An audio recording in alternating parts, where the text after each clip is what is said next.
Quiet, please.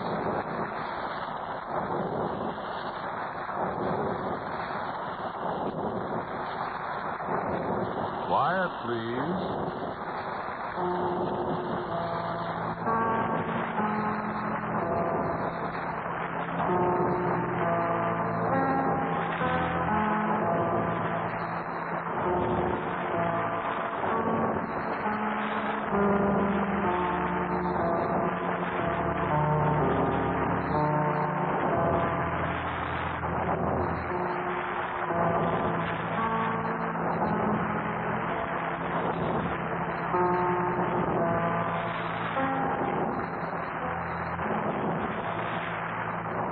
Quiet Please for Tonight, written and directed by Willard Cooper and featuring Ernest Chappell, is called How Are You, Pal?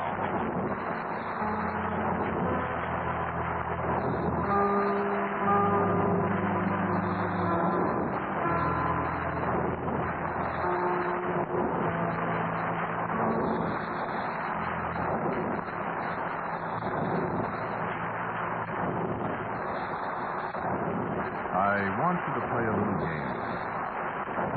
I want you to get a piece of paper and pencil and write down 3 words.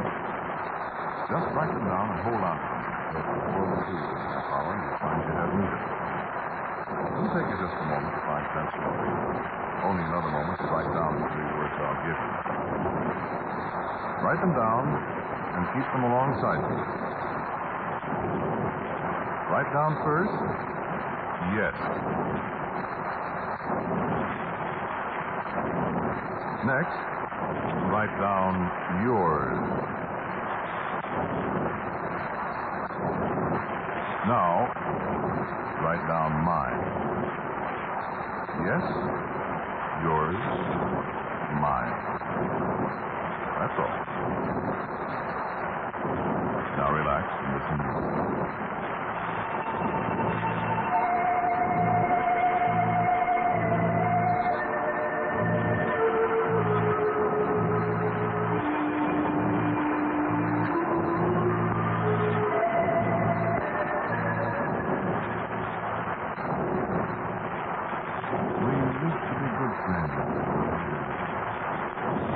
Went around a lot together. Long time ago. But we haven't seen much of each other the last 2 years, not till I came back here to town and called you up and said, "Hey, remember me?" I remember how your voice started. Not quite the same as the last time I saw you. Station making all sort of lines of reference to. Oh, never mind. That's quite a while ago. I didn't think of it at the time. I remember now, though. Not that I blame you. It's just good New York manners to observe and pal of the old days called. Till you're sure the old pal isn't going to put the arm on you to find a place to stay and maybe lend him a $10 or so. No, I don't think. You were a little more cordial after I'd answered that question that you asked me casually. What are you doing now, Dave? But I said I was doing all right, and couldn't I buy you dinner? And you did come back pretty fast and say, no, dinner's on me, old pal. And we had an argument about the dinner check. And you did, Dave?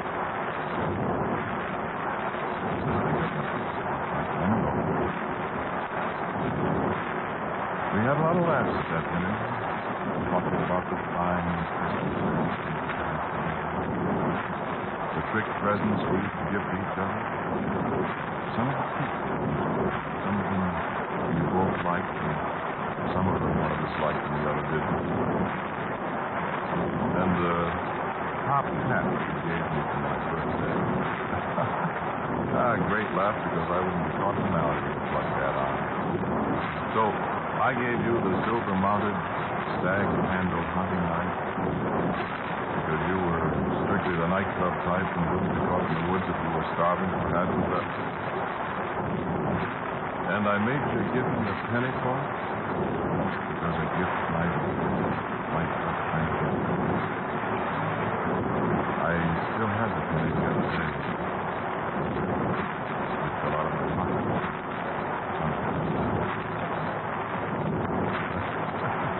Laughs? A million of them.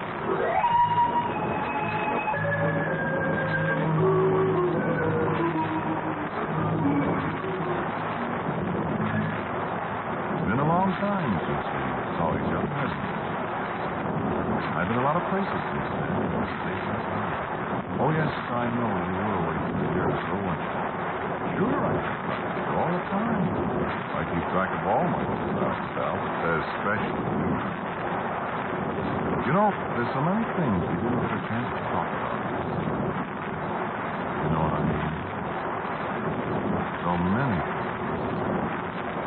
Say, you comfortable in that chair? Well, don't wiggle, I get nervous. I meant to ask you, you haven't been getting into any jams or anything like that while I've been away, have you? I sure hope not. You're so doggone impulsive, you know. I remember how many jams I got you out of in the old days. No, I'm not bragging, pal. I don't mean to be grateful or anything like that. That was in the old days. The days when we used to be on the town together.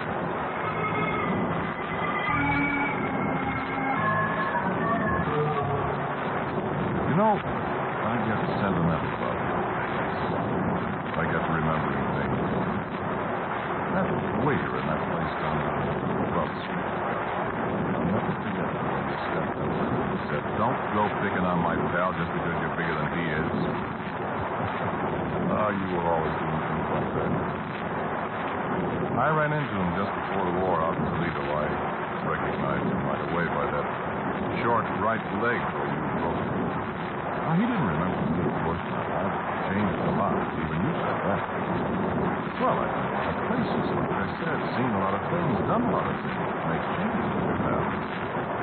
Even you look different when I saw you. Oh, the waiter. Just for fun, I asked him what was the matter with his leg. That was funny hearing his side of the story when I knew the other side. He sure hated you, pal. I never heard a man cursed out so in all my life. Huh? Oh, no, he's an old man. He was an old man when he and you had the fight, don't you remember? I remembered something else, too.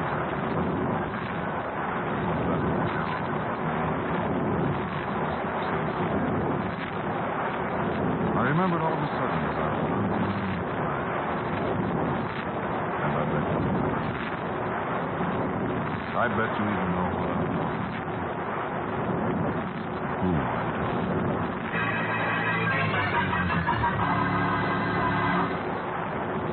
What was your name? Simple name doesn't make any difference. Better not to mention it. We were sitting on the steps now. Well, it's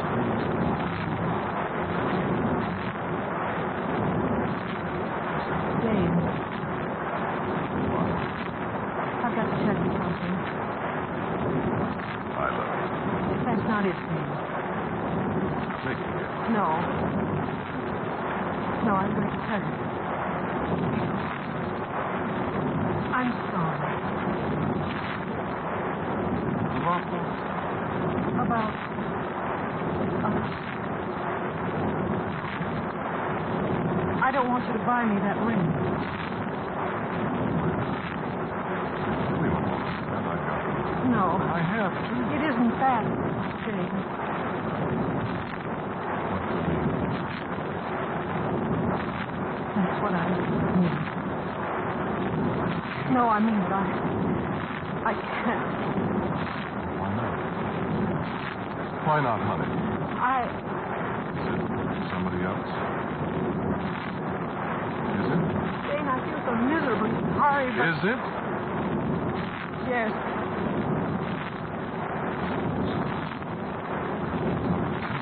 I know. Oh, Dane, I didn't want to hurt you. And I tried not to tell you. But, Dane, I can't.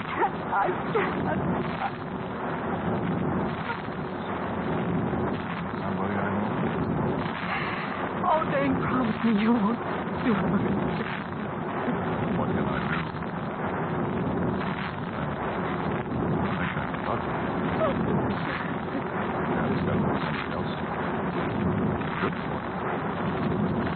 Who is it?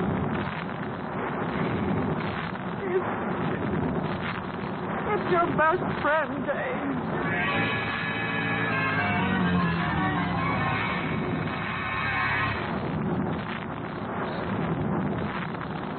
My best friend? You. Remember what I did? Remember the note? I do. It said, I'm sure glad I made you pay me that penny for the honey knife you were like fussy. You know, so we still have our friendship. Don't feel bad, pal. I don't anymore. It was too bad your folks would go for it, make you break it off. Lose out on your old man, Bill.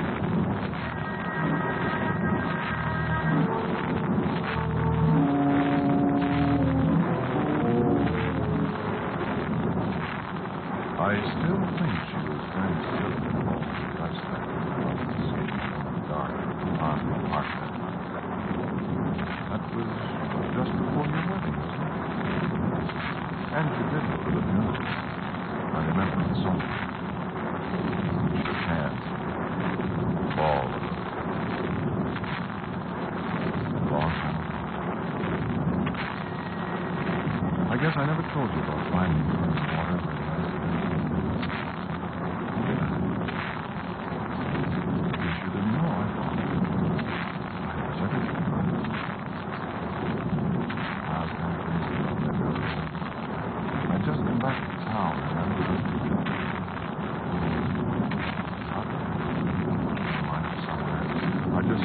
Stopped around at her house, told her reason for it. Her mother was coming to work. She said she was going feeding days out on the Park Lake. I told her she shouldn't. That ice isn't thick enough yet. But she was bound, determined to go. She'll be home any minute. Why don't you walk over toward the park and meet Steve on the way home? So I did. And all the way to the park, I kept whistling. I used to always whistle a kiss in the dark, and she'd recognize it.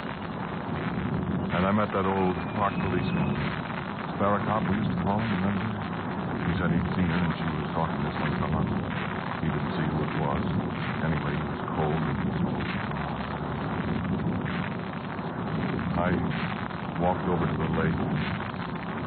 There's a big black hole in the ice. Something floating in it. And of course it was her. I yelled for the cop, and he came running, but he was so fast, remember? So I slid on the ice on my belly and dragged her out. I thought that was her little green beret that was floating in cold water after I pulled her out. But it wasn't. And then the cop and I, hardly a thing, carried her over to the streetcar line, and a taxi cab came along. That was that.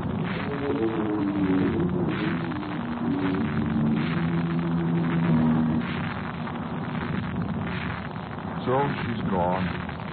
That's a long time ago. Oh, and say, talking about gag presents we used to give each other, remember the pair of green Norwegian mittens I gave you one Christmas? And you lost one of them. I found one to match some old stuff I was going over the other day. I mailed it to you. I guess you've got it all.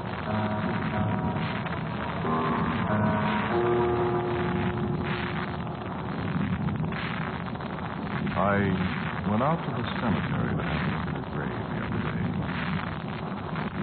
You ever go out there? Oh, I guess you wouldn't be being married and quite a guy around town and all that. There's not much room for sentiment like that in the world, is there now? Not anymore. No, not anymore. It used to be, but not anymore. What's one more dead person in the world than war and famine, misery and stuff like that? I went through that war and saw a lot of people get killed. A lot of good friends of mine. But I never forgot her. I thought about her a good deal. Somebody had told me. So I went out to look at her grave. What was her name? Funny the way your memory slips. Some things you can remember for years and years, just as clearly as if they happened yesterday. Like the way I told you about finding her. You remember things that way, too? You remembering anything now? Well, what are you fidgeting for, then? Sit still. You make me nervous. I make you nervous. No, I didn't mean to, pal. You know what? Remember, a lot of people thought she'd committed suicide. Well, I don't know any reason for her committing suicide. Do you? Unless, well, she might have been pretty upset about breaking off that deal with you and her. I wish you'd tell me something sometime. How did you break it off? Did you just tell her? Did you take one last walk in the park and say, hey, kid, it's all off? Or what? Oh, I suppose it's none of my business after all, but I wonder about things like that. I wondered so many times what she said. Did she put up a big beef about it, or did she take it, well, like I had to take it when she told me about you? I'd have been willing, you know, to step up and be the big-hearted stiff and say to her, well, now, look, kid, if the deal with my pal's off, I'm still sticking around. I'm all set for it if you want any part of me. You know, I really loved her. But I didn't get a chance. That's why I went away, I guess. I suppose that's why I came back, too. You got that green mitten I sent you? No, I didn't put my name on the package. I figured you'd know who sent it. And you got the pair now, if you kept the other one. But the one I sent you was all shrunk up. You couldn't wear it, I know. Water. That's what it is. Wool shrinks in water unless you take care of it. And I guess nobody took care of this one. It's probably been lying around in hotel dresser drawers and old suitcases for years. Anyway, you know where it's been.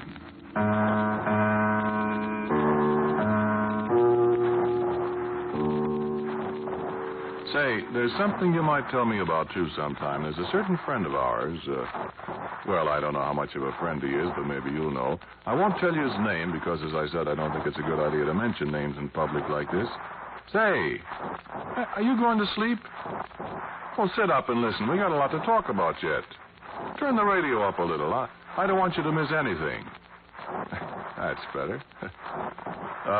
About this friend, I got a telephone call the other day, last Saturday. What are you fidgeting about? Well, light a cigarette. I got this phone call, and when I answered, the guy said... Hello, Dane? Hi. Listen, Dane, maybe you think you know who this is. Why, sure, it's Pat... Never mind that. I'm not going to tell you who I am, for a very good reason. Well, now, look, I can kid along with anybody. I'm not kidding, Dane. I'm not going to mention any names at all. A certain guy that you and I both know has been spreading a few stories that you ought to know about. Oh, is that so? Yes. What kind of stories? Where have you been the last few years? Well, for a while, I was in the Army, 99th Division, the Bulge, Remagen Bridge, and all that. You can prove that? Are you kidding? Well, this friend of yours, he says you've been in the penitentiary. He sounds like a wonderful friend. Yeah, doesn't he? Well, as a matter of fact, I was. You were? 4 years. Good Lord, Dane. Now you're going to ask me what I was in for. Well, I wasn't... I had a job in the penitentiary. What? A job. I worked there. Oh. Sure. Well, I'm sorry. Your friend probably misunderstood. I hope so. What'd you do? Not a guard. Oh, no. I had a very special job. I'll tell you about it sometime. Well, gee, Dane, I'm awful sorry. I mean, I better tell this friend of yours. Gosh, a thing like that could ruin a man. That's right, it could. Couldn't it? It sure could. Well, you know, Dane, I meant well. Sure. Thanks for calling. It's nice of you. I'm sorry about it. I'll tell him when... No, I'll tell him when I see him, or sometime. You mean, you know who it is? Why, sure. So long, Bob. And thanks anyway. I sure hope you didn't have any misunderstanding about what I've been doing, pal. Or didn't you know? Remind me to tell you sometime what my job was there. I've had some funny jobs in all these years. You wouldn't know about that, would you? You've been here all the time on the same job, making dough and not worrying about anything, or not worrying about much. Worries disappear sometimes over a period of years, don't they? And then they have a habit of popping up again, and sometimes they're worse than they were before you thought you'd forgotten them. Now, I hope you don't have anything like that, pal. Well, from the look on your face, I thought for a minute you might have. Well, don't worry, pal. Everything always comes out the way it ought to come out in the long run. And the fellow always gets what's coming to him. Never fails. Never fails. You know, one of the things about a guy in my setup is I got very little to worry about. Nothing can happen to me. Well, everything's happened. Now, take a fellow like you, pal. You're fairly well off. You got a lot of friends, and you're doing all right. But what if you got one of those kicks in the teeth, like a few I've had? What happens to you then? Tough thing to think about, worry about. Lie awake nights about. Me, I don't have to worry. I'm as free as the air. I've got everything I want. Or almost everything I want. Pretty soon I'll have everything, and that's that. We're neither one of us young anymore, are we? Oh, we're not old men, sure, but we aren't the fast kids we were once when we were pals together. Before she died and we kind of broke up and went our ways. Say, what time is it? Let's see your watch. Oh, time sure flies, doesn't it? I've only got a few more minutes with you, pal. Just a few more minutes. Here I stand gassing, and you're sitting there clutching that piece of paper. Look, be a pal and hang on to it for a little while yet. Just 6 or 7 minutes, as a matter of fact, and then I'll stop and you take it from there. I wanted to tell you about last Saturday, though, first. I had a couple of fellas from my old outfit to see. Well, you know us veterans. And I sat around with one of them all afternoon, knocking over bottles of beer and hashing over the bulge and some of the things they put me up to after the war. I don't usually take more than 2 beers in an afternoon, but, Glad, you know how it is. Or do you? No, I guess you don't. You weren't in the service, were you? I remember now. Oh, well, we can't all be heroes, I always say. The reason we sat around so long was this pal of mine out of the 99th spilled something about a special job I had to do after the war up in Germany. I wasn't very anxious to have everybody in the world know about it, so I kidded about it a lot with this feather merchant we were talking to, and, well, pretty soon it was 7 o'clock, and the civilian was still asking questions with his eyes bulging out. So I had one more beer, and I went back to the hotel. And you know what?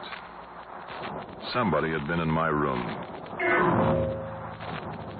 I tried to figure out how anybody could have got in there without the hotel people putting up a big squawk, and they say they didn't know anything about it. And then, all of a sudden, I remembered. I remembered that night I was at your house, and we ate the chicken a la king and kidded about the knife and stuff. I went back to the hotel, and I'd lost my key. Might have been in a taxi cab or someplace, I don't know where. It was a good thing the hotel people had another key for my room, even if the night clerk did beef about people losing keys. Can't get metal to make them or some long line of stuff like that, so I said, okay, bud, I'll pay you for it. went upstairs and hid the sack. So you know what I think? Somebody either found the key or sneaked it out of my pocket someplace, then decided to see what I had lying around that was worth glomming. He'd done a pretty good job of going through my bags and my dresser drawers.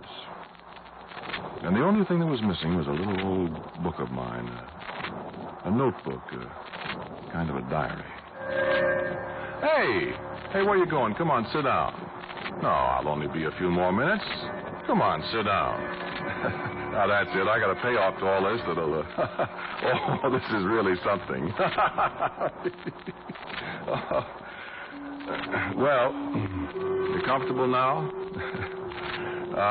The book wouldn't be much use to anybody but me, except for one or two especially hot parts.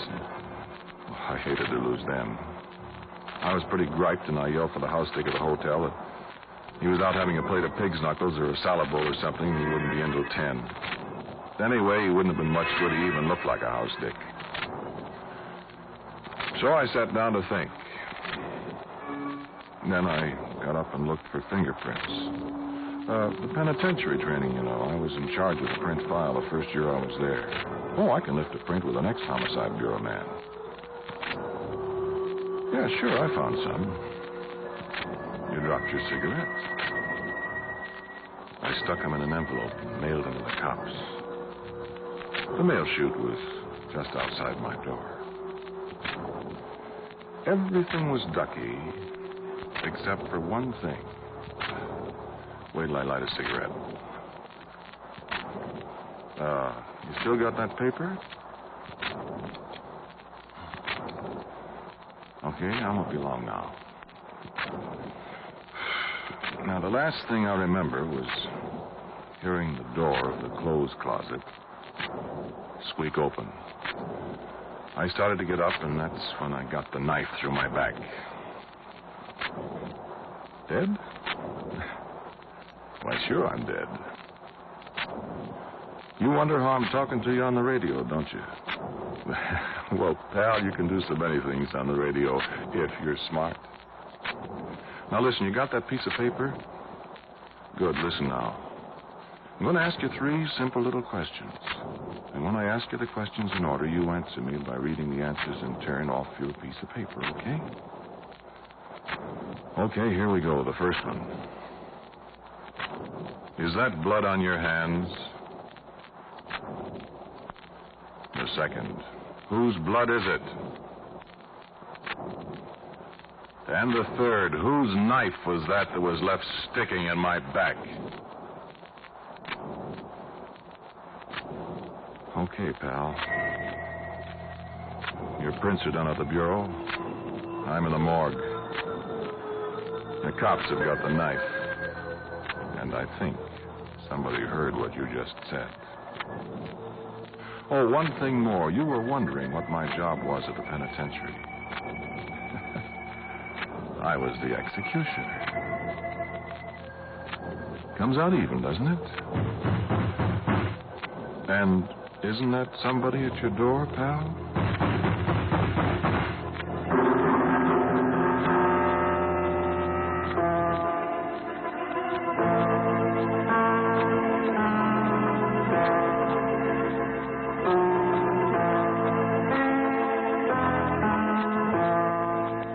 You have been listening to Quiet Please, which is written and directed by Willis Cooper. The man who spoke to you was Ernest Chappell. And Pat O'Malley was the man on the telephone. The girl was Vicky Vola. And Mother was Charmaine Allen. Music, as usual, for Quiet Please, is composed and played by Gene Perazzo. And now for a word about next week's Quiet Please, here is our writer-director, Willis Cooper. Next week's story is called The Big Box.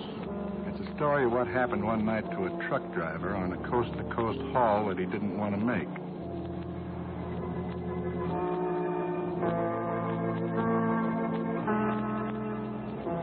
And so, until next week at this time, I am quietly yours, Ernest Chappell.